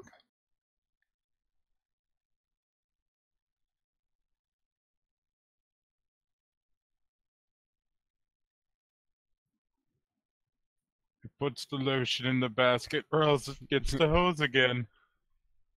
She kind of looks like her, too. Put the lotion in the fucking basket. What was the dog's name? Precious. Precious.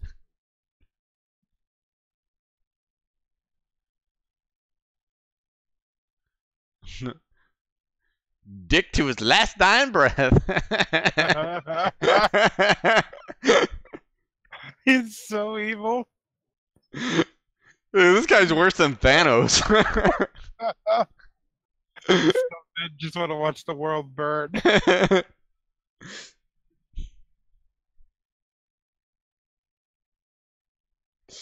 Pinhead looks at this guy and is like, "Oh, fuck, you are a cold motherfucker." Seriously.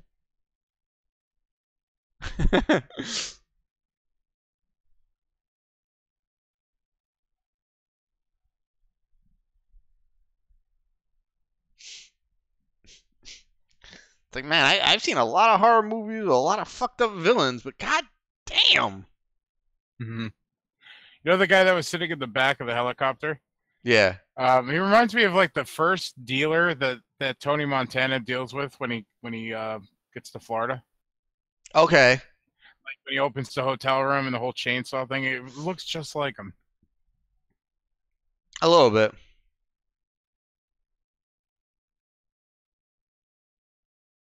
I don't know what that like piece of hair on the top of the camera is. Anytime there's any shots of the plane. Honestly, it's probably just something that was on the lens. You know, they didn't have the money to like clean that up. All right, the tribesmen are unimpressed with your escape attempt, Mike. And they're sick of your shit. Yeah, that hair really bothers me. Just flick it off. Like, every time I see it, I just want to go scratch my screen. It is so distracting. Thankfully, it's only on the scenes that are, like, ground shots of the plane. Yeah. It's the only time you see it. So, yeah. Yeah, we're sick of your shit and you trying to escape. So.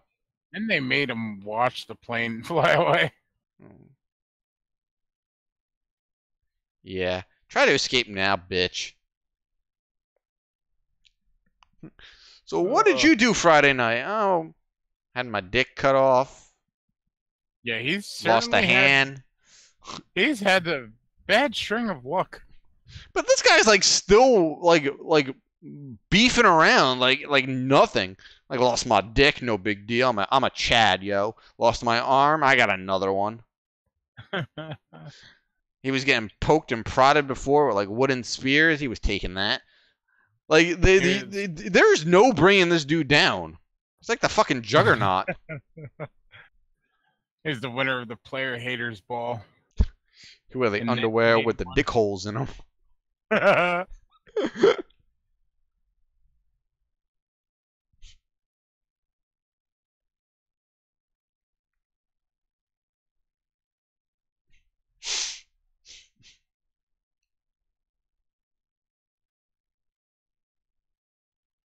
Like, I don't even understand how he's still conscious. I would think at this point he would have fucking passed out from blood loss and pain. Oh, you know what? I guess he was on so much cocaine, he probably didn't feel too much pain. Yeah, that's a good point. I just kind of put that one together. He did seem pretty whacked out of his mind. He was like snorting every chance he could get.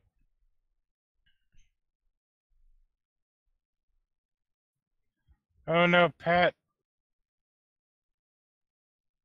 Yeah, I don't think that dude understands you.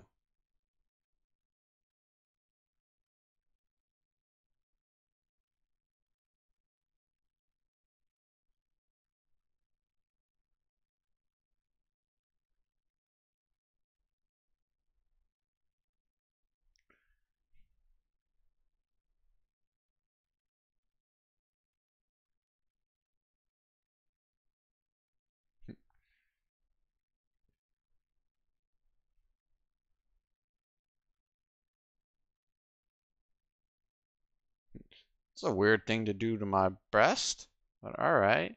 Oh no.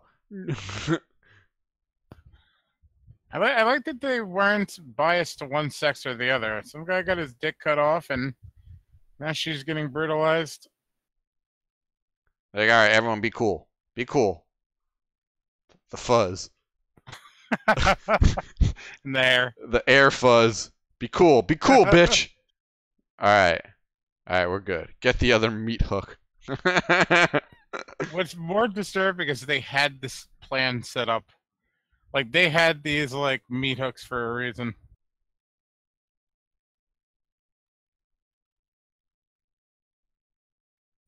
Oh, there they are.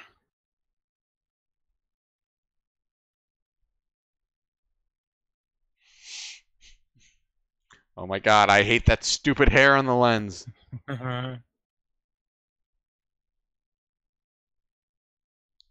Like, didn't they see that in production and they were like, oh, all right, you know what, that's fine. They'll just leave that. Like, they didn't even make an attempt to get rid of it. True. Once again, could possibly be stock footage. I don't think so. Yeah.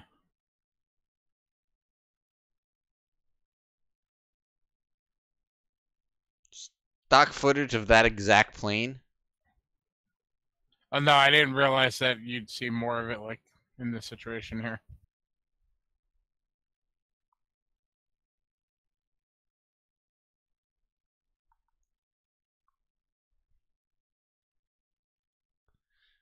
Bras. No women in this movie wear them.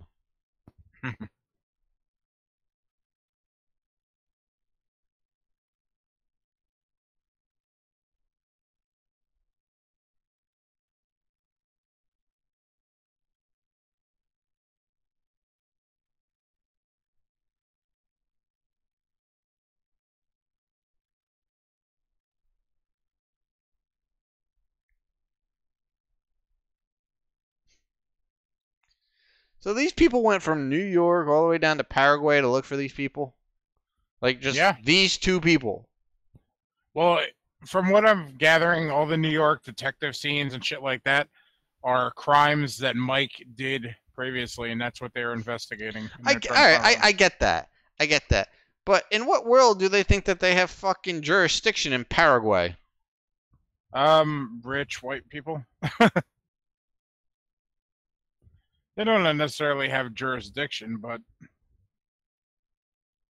Oh, eaten by crocodiles. All right, let's go back. MBD. All right. Now, I just want to point something out, that in today's world, people pay to have that done to them. Yeah. Maybe not on the front, but... Let her die soon. If you don't mind, let me die soon too. But let her die soon. She wasn't that selfish.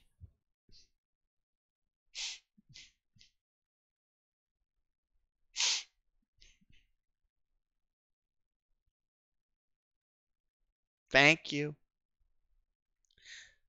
But yeah, no, people actually pay for that shit.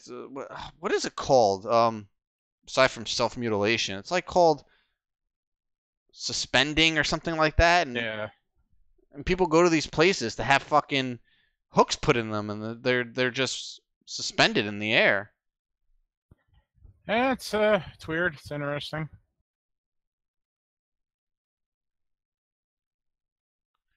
Took that long to kill this guy. And I just open his head up and just pick at it like a, bowl of Cheetos. Yum. Want some brain food?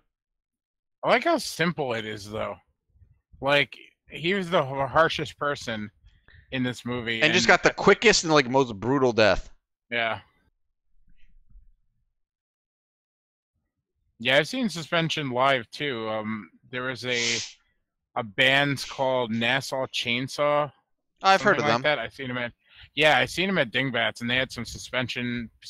People suspended on stage, and, flamethrowers and chainsaws. They had the craziest stage show for a show at a small dive.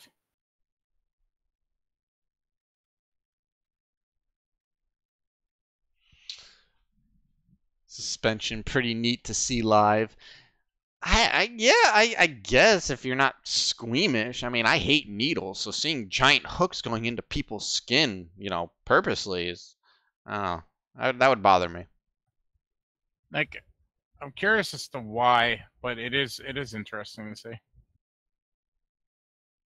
And the ones at that show were crazy too. They were hung from the ceiling through the hooks in the back, and they were being swung around. Not super far, but still, man, just to be hung up like that is crazy to begin with.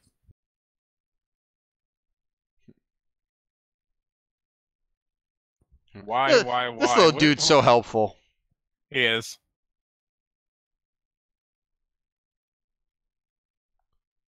Yeah, maybe not this way. Let's go another way.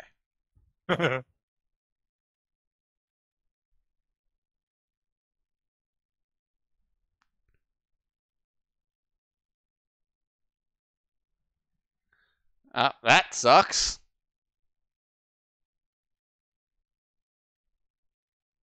Yeah, no, I'm pretty His sure he's reaction dead. was great. Hers is just as good.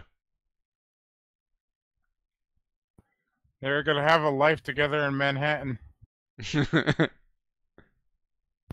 She was his ticket out.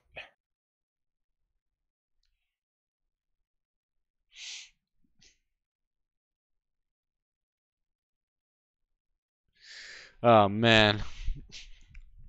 Poor dude, he was just trying to help her and fucking trips one of his own people's traps. That's a rough way to go.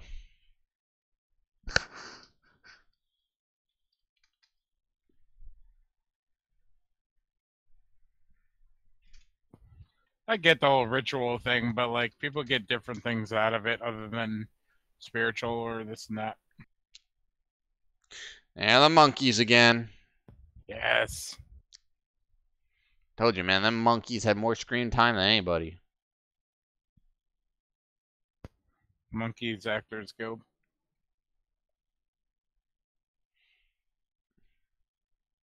Another pet monkey in a cage. Yeah, man, they're all over.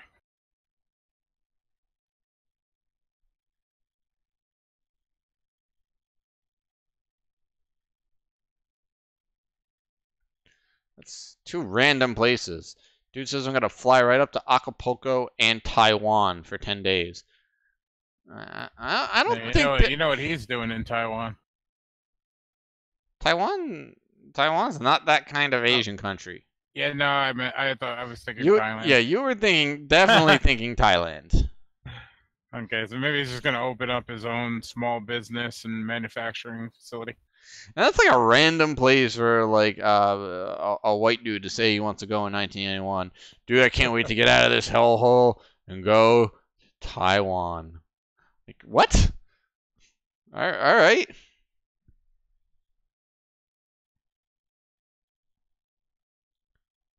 that like sweat or like blisters on her face? Looks like blisters. Yeah, it was really hard to tell. Like, what happened? Like, from the time that she was about to stab herself to when these dudes found her. Sorry, I'm just grooving out here. I think I'm gonna change my ringtone to that. This scene is so bad, it just drags on with this guy talking for like 4 minutes. He just talking. Oh, God, it's awful.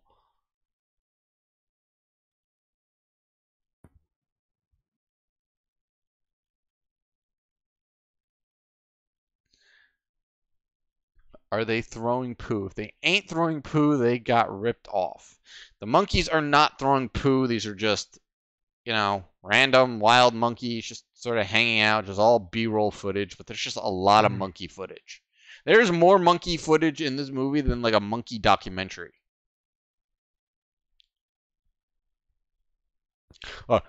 This scene is really confusing. This dude is still talking. No, I get why it's here, but like I don't know why she pulled back from it. Like basically saying that none of that stuff happened. It's because of the epiphany she had in the hole earlier with Pat.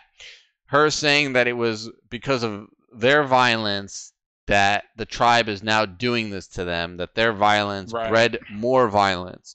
So if what had happened had never happened, then the cannibalism wouldn't have happened. So it was. So there's a domino effect, sort of. Yeah, exactly. It was a what's the word I'm looking for? Just an after effect. Yeah. So I guess in a way that cannibalism doesn't necessarily exist in the way that they were saying.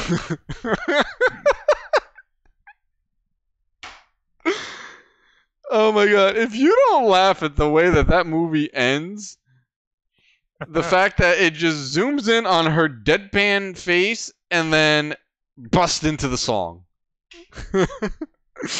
How these movies always ended. They just can't end normally.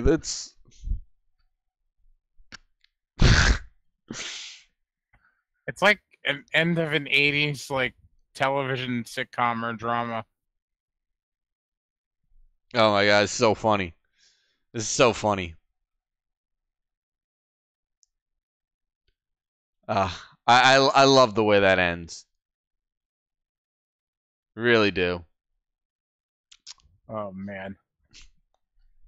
That was a good one. So yes, there we are. There, that is Cannibal Ferox, a true classic, schlocky exploitation gem from 1981. Does the movie make a lot of sense? No. Probably more so than many the other Italian movies. Yeah, it follows a very thin line of plot throughout the entire thing, but then you get characters and scenes that just, why are they there? And there's no real answer to it. And I think the movie's better for it. Yeah, for sure. And I'm glad it doesn't follow an overcomplicated plot line, because in a movie like this, it's more visually based. It's more shock and everything like that. It's just, that's what you're going to be getting the story out of. Even if there was a complicated storyline to it, you're going to be pretty much distracted by that stuff anyway. So why really ruin that experience? Yeah, no, you need that sort of disjointed, disconnectedness in these Italian movies. Otherwise, I don't think they work. Yeah, for sure. Like I said, this is one of the more coherent ones. A lot of stuff could have been cut from the movie, but it somehow manages to tie up a little bit. Yeah, almost all of the New York scenes could have been cut. At the end of the day, none of them meant anything. Yeah, like they found the vehicle in the mud, and two random people that capture monkeys, two random poachers and things like that. They're the ones that found the survivor. But I do enjoy this movie, if not for nothing, for the soundtrack alone. It's definitely one in a million soundtrack. It's so good. I mean, it's not frizzy, but that's all right. It's okay. I'll take it all day. You know what, man? Like, I don't want to say that like frizzy was even needed here. They nailed every bit of it. There wasn't a hell of a lot of tracks on here musically, but they captured exactly what they were going from scene to scene, and just a repetition of the cannibal theme, the main cannibal theme. It just kept it consistent throughout. You know, like, it's very foreboding sort of theme, and like you said, it was really gritty, really real, really raw. Like, yeah, very raw. So it fit the scenery, it fit what was happening, and it really didn't need to stray from that. And I think that's what's missing from a lot of modern day soundtracks these days. They don't make something that stands out, and they don't make something that they're gonna like hammer in your head repeatedly. Like, why is the Jaws theme so overly recognized? Because that was something very consistent. It had a score beyond that, but that was the one that was consistently played all throughout, and that's the one that you leave with the memory of. And I think the cannibal theme works exactly the same way. Now, the funky theme, it's just amazing. I don't know why it works. It just does. And it's weird because, like, all of these 80s Italian horror flicks have that theme. They have a theme just like that one. It's just out of the fucking, like, out of left field funkiness. Yeah, seriously. Like, if you ever listen to any of these soundtracks, and like, it's basically like maybe 3 or so evil sounding songs, and then there's just like disco and just funk, and I don't know, like these songs could be probably have like vocals could probably have been added to them and released as hits, you know, like, but they instead appeared in these crazy exploitation movies. And again, these movies are better for it. You know, these movies, for whatever reason, needed those tracks in them just to amplify the awesomeness of these schlocky films. Yeah, it's just a piece of the puzzle that fits overall. Just like if we had watched I Drink Your Blood, that has its own foreboding themes and stuff and gritty themes, but then it also has like Scooby-Doo music. You were gonna take my line. Yeah, yeah. They've got this really weird theme in that movie where it's just like people are running around and it sounds like something right out of a Scooby-Doo cartoon, and I don't know. Yeah, it's definitely a great theme. It doesn't fit in with the movie, but it sort of does. Yeah, I don't know. I don't get it. It's such a vast difference between the two songs, and maybe it's just because like one contrasts the other. I don't know. All good in my book. It's what really makes these movies memorable, in my opinion, is just like it's just how awkward and weird they are, and just how fucking, again, out of left field all of these movies seem to be. So, if I had to give this movie a score from 1 to 10, obviously 10 being the best, I would say, at the end of the day, overall, taking everything in consideration from this movie, from the awesome soundtrack to the great special effects to the awful acting and, awkward but well-known bad ADR and the script that doesn't make sense. You take everything into consideration. I think this movie is a solid 6 of like just pure enjoyment. Yeah, I could echo that. I mean, I would probably go like 6.5, 7, something along those lines. Outside of the animal cruelty, which I see as really, really unnecessary. Like I said, like we described throughout the movie, it had its reasons for why they did it.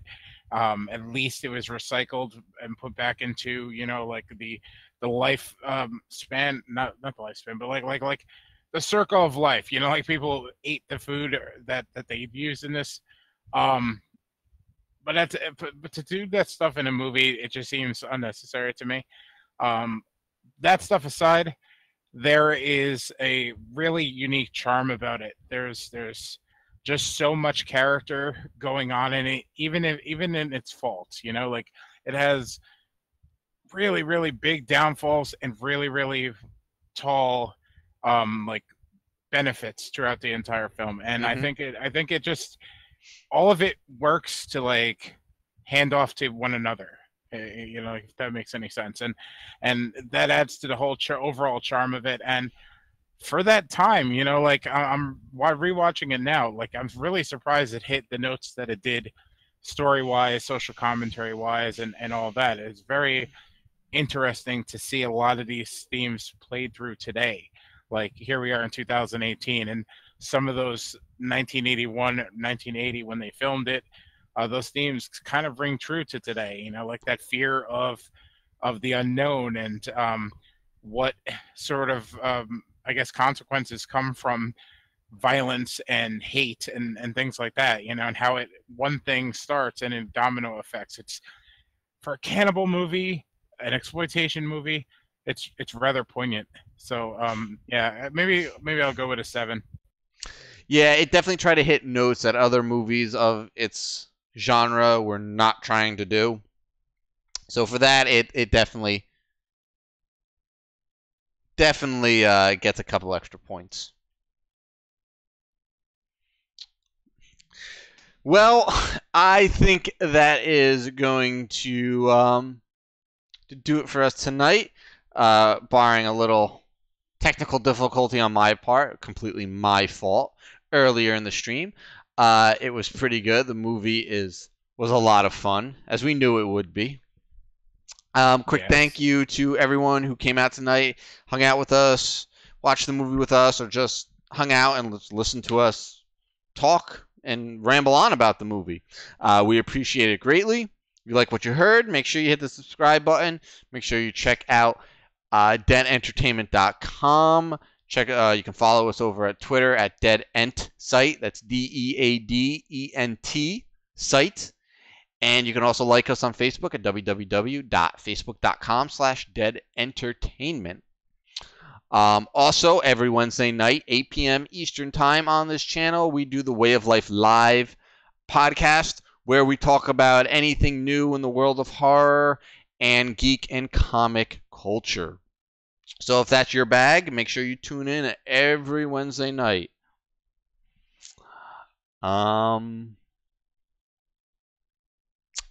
Yeah, I think that's gonna do it. Also, you can check my channel out, my gaming channel over on YouTube, which I'm dual streaming to right now. You can check out my channel. The tiny URL is just bit.ly/ldgaming. Live deliciously in game is the name of my channel. I don't have a set schedule on when I stream. I just stream when I happen to have the time and the freedom to do so. Typically start around 9 p.m. on most nights, and I might be jumping on and doing a stream on my channel after this, since I haven't done a game stream in well over a week. And I think that's it for me. What do you got? Not much. Just keep an eye out on deadentertainment.com, our Twitter and Facebook, for the upcoming potential Joe Bob Briggs thing, which is it's for the last drive-in event that they're doing. It's a 24-hour horror movie marathon that's going on the Shudder Network. So we might be doing something to mark the occasion, as we mentioned earlier in the show. So keep an eye on that. If all goes well and everything stays to plan, 1 month from today, 7/29, July 29th, we are going to be back with another live commentary. Right now, we're aiming for a movie called House Shark. And yeah, you heard that right. It's called House Shark. Look up the poster. It's pretty crazy.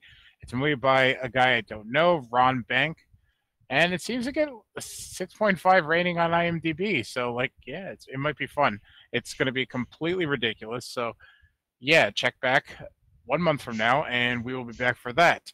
Unless we decide we're going to just randomly do a live commentary, 2 of them this month. We'll see. We'll see how things go. But other than that, you can follow me on Twitter at Mungus. And make sure you tune into our show next Wednesday. Yeah, all right, pretty much. Again, thank you guys for hanging out with us tonight. And as I said, I might be doing a solo stream in a little while, a few minutes, over on my channel, Live Deliciously in Game. So if you guys are still bored and you want to hang out, chat some more, and I don't know what I'm gonna be playing. I might jump into some Friday the 13th. I haven't played it in weeks. Probably a good month since the last time I played it. And I don't see that game lasting too much longer, so I kind of want to get some game time in before there's like no more lobbies, So I might be doing that in a few minutes. But again, thank you guys for hanging out. We will see you on the next live commentary, and we will see you next Wednesday night for Way of Life Live. Anyway, guys, thank you so much, and see you later.